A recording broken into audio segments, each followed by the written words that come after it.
Is Jonathan Gates. I work for the Oregon Coalition Against Domestic and Sexual Violence. We're comprised of 48 community-based programs throughout the state, including 14 within the TriMet service area that provide shelter, counseling, and other advocacy services to survivors of domestic abuse and sexual violence.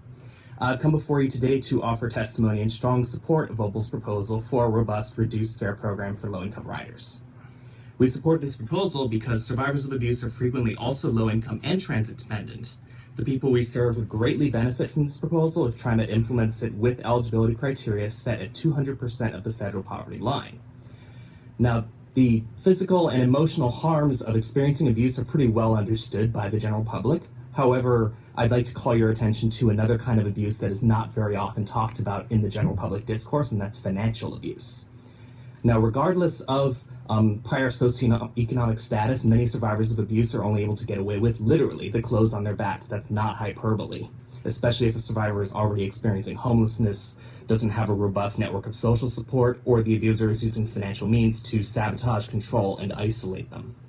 Financial abuse can manifest in a variety of ways, including disallowing the victim from working, sabotaging work or employment opportunities, hiding bank accounts and other assets, running up large amounts of debt in the victim's name, and refusing to pay or evading child support.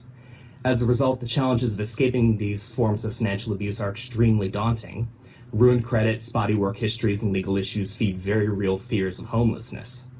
So even for those who manage to escape, recovering from these effects of financial abuse can take years. And that's the main reason why we support this measure so thoroughly, especially because most of our coalition's member programs that are in the Portland metro area are already participating in the Access Transit program. However, the scope of this program is woefully narrow, especially considering that the recovery time for survivors experiencing abuse of this type can take months to years, and they may not be necessarily accessing services throughout that entire time, but they're still struggling to reestablish their credit, to get a job, to maintain childcare, to basically put their lives back together from scratch. So a reduced fare program for low-income riders would provide a vital bridge between their accessing services in immediate crisis and getting access transit fares and being able to have a self-determined life and be able to sustain themselves and their families. Thank you. No, thank you.